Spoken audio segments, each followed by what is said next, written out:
Yes, people, welcome back to Wilco Whites. I'm Sean. Fantastic week for Leeds United, but also for myself. Yes, I've got a new shirt.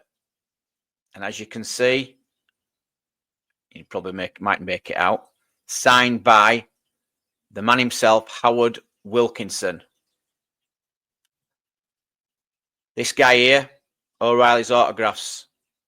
Sorted it out for me on Monday. Can't thank you enough. Absolutely over the moon. It's obviously the one signature I've always wanted. The fact it's on the 91-92 shirt as well is even better. Fantastic. Get over to this guy. Genuine, honest. He even brought it to my work for me. You know, dropped it off. If he can get it, if he can, he will. And if he can't, he'll try. O'Reilly's Autographs is on Instagram. Case it, get over and have a look at some of the stuff that he does. He does it as a hobby. Obviously, there's a cost, but it's genuine. Absolutely over the moon with it. You know, he said he was going to try and get me one, and he did. So happy days. And that's staying there. I might get it framed. Probably will get it framed. So good win. Leeds United back to winning ways, beating Millwall 2-0. Lineups is as we thought. Rothwell coming back in, and boy, did he play well. Millwall, Femi Aziz back in. Obviously, he's missed through injury, but he started the game. I think he came back last game as a on the bench, but they played him. They played him this game, and you know, he did all right, didn't he? He did all right. Getting into the game now, I thought it was a bit of a nervy start. I have watched it back, but I did think we started nervy. The early goal settled us down. Really nice goal. It was Rothwell and Pirro linking up. Rothwell sending Solomon down that left-hand side. Solomon's crossing it. It's a fortuitous own goal. But it's what we deserve. Come on, how many decisions have gone against us this season? Penalty decisions. You know, fouls that aren't given. Bookings, which we'll probably get into because of the refs. It just settled us down. It really did. Started to flow. I thought Rothwell, fantastic. Driving again in that centre midfield areas. Moving the ball quick. Him and Tanaka just cutting out everything. In the right place at the right time. Good feet. Firpo even. You know, Firpo is everywhere, isn't he? That first in the central areas. He loves getting into those central areas. Sometimes I think he wants to play in that number 10 role, doesn't he? You know, but he were everywhere. I thought Aronson looked better today, looked a lot more energetic than he have in previous games. Pirro back to his self again. Really good feet, good touch and dropping deep, linking up that play. It were good to see because obviously the performance against Portsmouth wasn't fantastic. The worry was that it was going to continue, going to be a dip in form. It didn't look like it. It looked like we were back to us best in certain areas, especially in the midfield and up front. Solomon causing issues. You know, Dan James didn't have the best of games, but I thought he was still lively, full of energy. You know, we got fouled a lot. Again, refereeing decisions. How there were no yellow cards in that game is beyond me. Pirro, disallowed goal. Wow. Definitely onside. I thought nice little flick from Aronson. Great feat by Pirro, and he slots it in, doesn't he, into that top corner. Not offside. No way offside. And funny enough, it's the same linesman that ruled Willie Nonto's goal offside against Coventry. That wasn't. He was actually probably putting his flag up before the ball even went into the back of the net. And yeah, again, the officiating is terrible. I'm starting to come more to more terms with VAR. I didn't, obviously, I now they've sort of, it's settling down, and I think they are improving it. I think we might be seeing it in the Championship next season. Well, we won't, but there's going to be VAR in the Championship next season. We're probably going to see it in the Premier League next season. And I think it's needed because the refereeing is, and the officiating is shocking, absolutely shocking. Again, how there were no yellow cards in that game is beyond me. You could say Millwall should have had a player sent off for 2 yellow cards, especially on like say on Dan James. At times, really bad. He must have left him at home. So yeah, good first half. Again, we should have been 2-0 up, cruising at 2-0. Makes the game a lot easier when you're winning 2-0. There's always the chance that the other Millwall could have got back into it. Solomon, second half, hitting the bar after a great mazy run down that left-hand side. Really unlucky. I think the keeper might have got a touch to it. I'm not sure to tip it on, but really good run and unlucky with the strike. Tanaka, fantastic vision to find Firpo out on that left-hand side. If you saw it, beautiful pass. No, that's what he can do. You know, he never looks under pressure, and he's just calm, and he's just in control of that ball in the midfield. Absolutely brilliant. Aronson again looking full of confidence. Firpo and Solomon linking up down that left. Firpo doing little back heels. Confidence is really high. Solomon again shooting into the side netting. And another day that goes in. There were a counter attack for Leeds. It were Pirro winning the ball. Solomon running down that. The speed of Dan James. And even on the 75th minute, the speed of Dan James was just plain to see. And I think it was a good ball through from Solomon. The just touch wasn't right by Dan James. But the way he got from where he was in our half up into the Millwall half was, wow. Speedy Gonzalez. Again, Rothwell, Tanaka, I thought that second half were magical. Rothwell cutting out passes, reading the game really well. We've got to talk about Tanaka's goal because I've actually counted the passes on that, the passes before the goal, and it was 27 passes. What a team goal. Even Daniel Farker were clapping. Firpo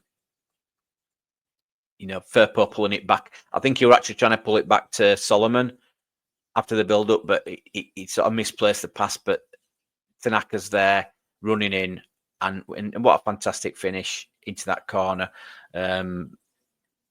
Just fantastic. It just took the pressure off. I mean, the game it's always nervy at 1-0. You don't know which way the game's going to go, and Daniel Farker didn't make any subs. He left it till late. You can understand why in certain terms, and then you can also understand why you should have made some subs. Obviously with the QPR game coming up on Saturday, but I believe you've got to look at the game you're actually playing in, and as soon as that second goal went in, again, if we'd have seen that goal allowed the period first half, we would have probably seen earlier substitutions in the second half. But the subs came straight on, then didn't they? Straight after the Tanaka goal, Rothwell for Gruev, Nonto for Solomon, and Byram for Bogle. I mean, Bogle were on a yellow card. If he'd got one more yellow card, he'd have been suspended. But It's a risk you take. You know, the team were playing well at the time. 90th minute, then James comes off. Again, I thought it did really well. He didn't get a fantastic rating, but I thought that he did better than his rating suggested. Ramazani coming on and Joseph Fabio just some charity minutes. Standard. It was a stand, and I said 2-0. Standard 2-0 win. It's what I wanted. It could have been 3. Definitely could have been 3. Looking at the stats for the game, I'll show you the player ratings. It was there you see Tanaka 8.9, Rothwell 7.9. You could have actually give Rothwell a little bit more. Meslier had no shots to save. There were I think it was a cross, really, wasn't it? But that looked like it was sneaking in, and he just tipped it round. That was it. 0 shots to save. Firpo, really good, 8.4. Stroik and Rodon, solid in that defence. Bogle, 6.8. Yeah, I think you weren't quite at Bogle, but all in all, did well. Again, 6.2 for Dan James. I'm not seeing a 6.2. It should have definitely been a 7 for me. Easily at minimum 7. Brendan Aronson, 8. I thought he looked back to his best. He looked sharp, full of energy. Solomon, 7.8. Yep, agree with that. Really good on the ball. Pirro, 7. I'm unlucky. If obviously it'd have been higher if that goal would have been allowed. I thought he had great feet, linked up well with Aronson and Solomon, dropping deep into those areas to pick the ball up, laying it off. Really come on leaps and bounds, and he did look really a bit peed off that. Still, when he came off in the 90th minute, that obviously the goal hadn't been allowed. I'm not going to go into the Millwall player ratings, but Aziz, yeah, he was the main threat for them, but he went off injured around about the 70th minute or 75th minute or something like that. Again, Jake Cooper and Tanganga, solid, big brutes, but they try and do everything through Jake Cooper. Still, it don't matter which manager comes in to manage Millwall. It's Jake Cooper SC, and they'll be absolutely screwed without him, won't they? Absolutely screwed.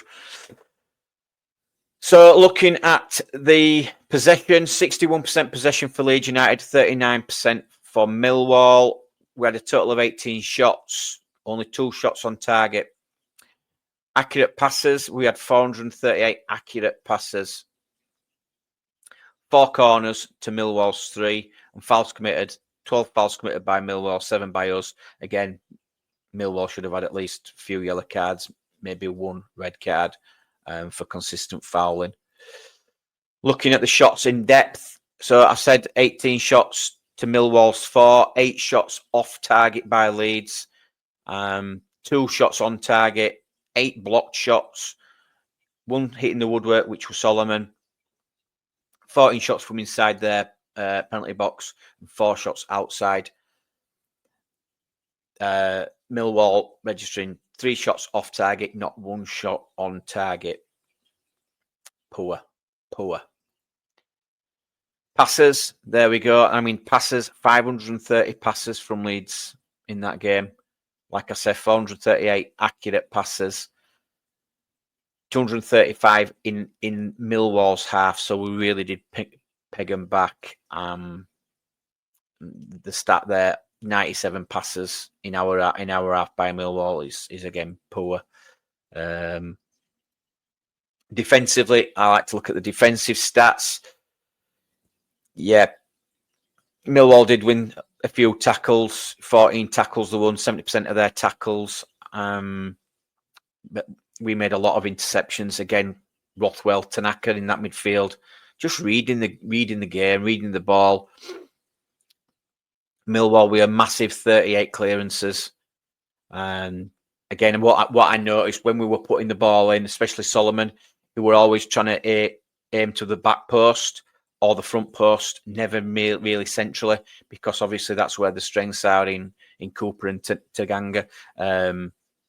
So a lot of it, that's why a lot of we try and get in behind and low crosses. Duels, we won 61% of 61 duels to 52 of Millwall's. This is a good one. You'll like this one. Discipline stats: 0 yellows, 0 reds. Yeah, well done, referee. Fantastic. Well done, referee. Unbelievable. So yeah, that's that for the stats. But yeah, again, nothing to worry about. I was never worried about this game. I always thought we'd have too much for them, and we did. We really did.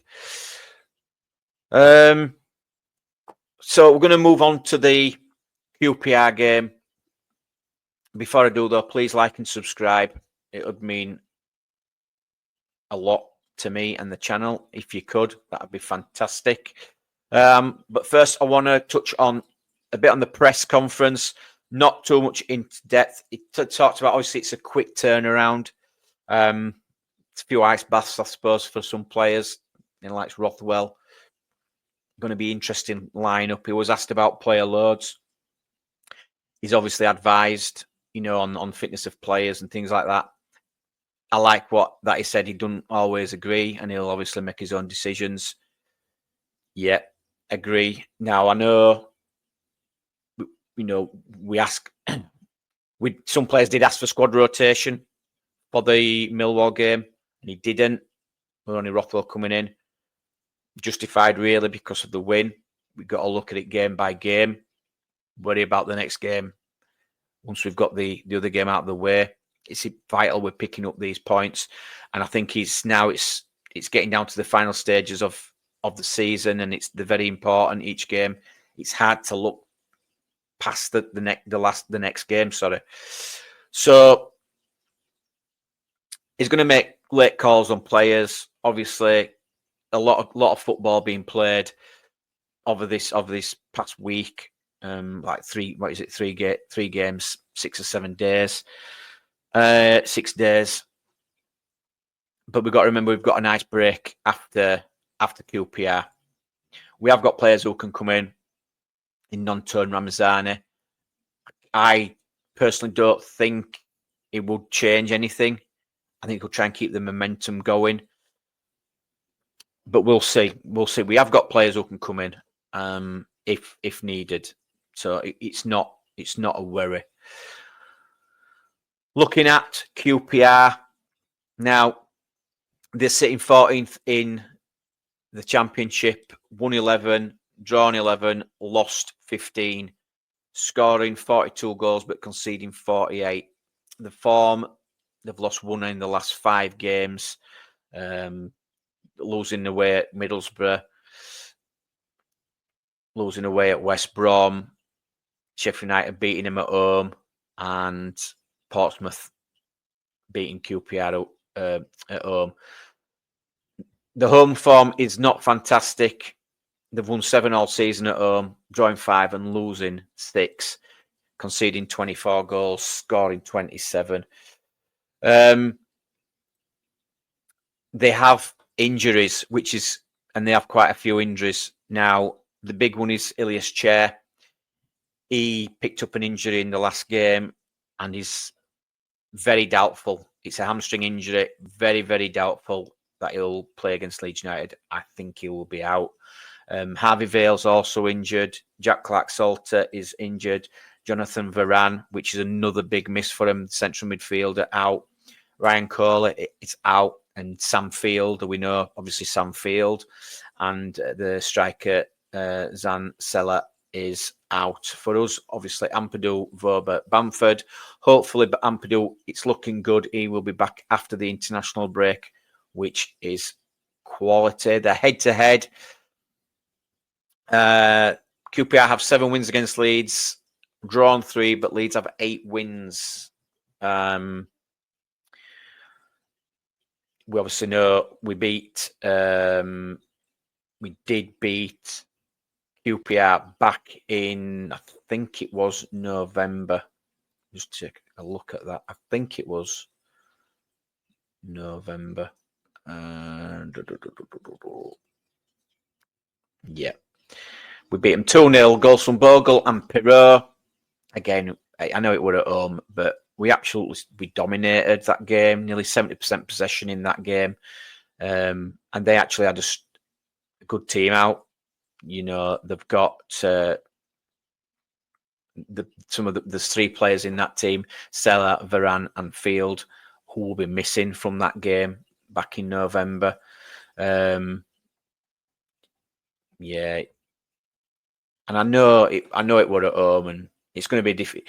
This, you know, we've struggled in the past. We know we have. It were a bad 4-0 defeat last season. We were all gutted.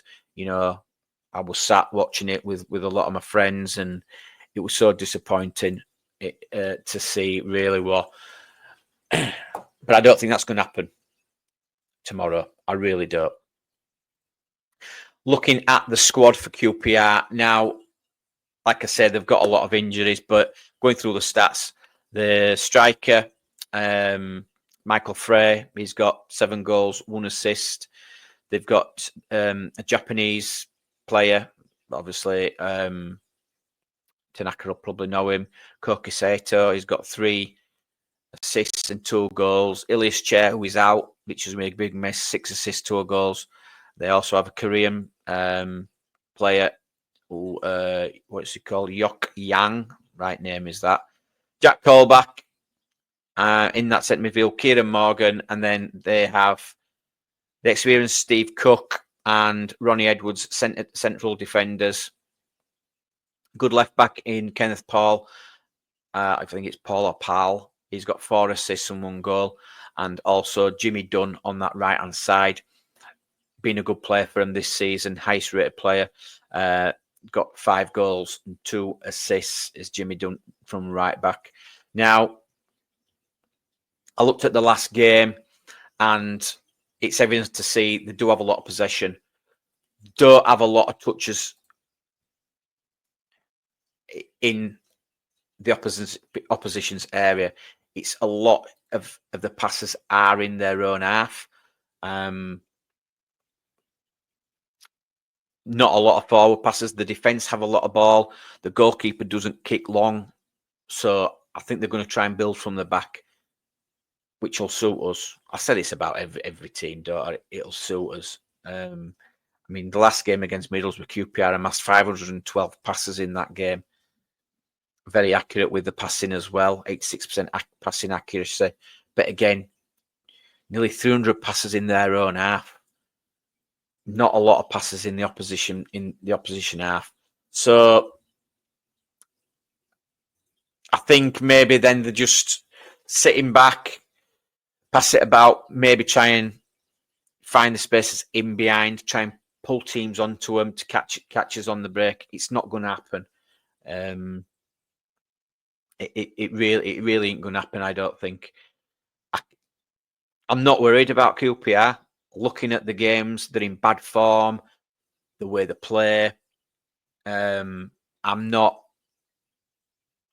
fully confident, and especially now I feel that we're back on it.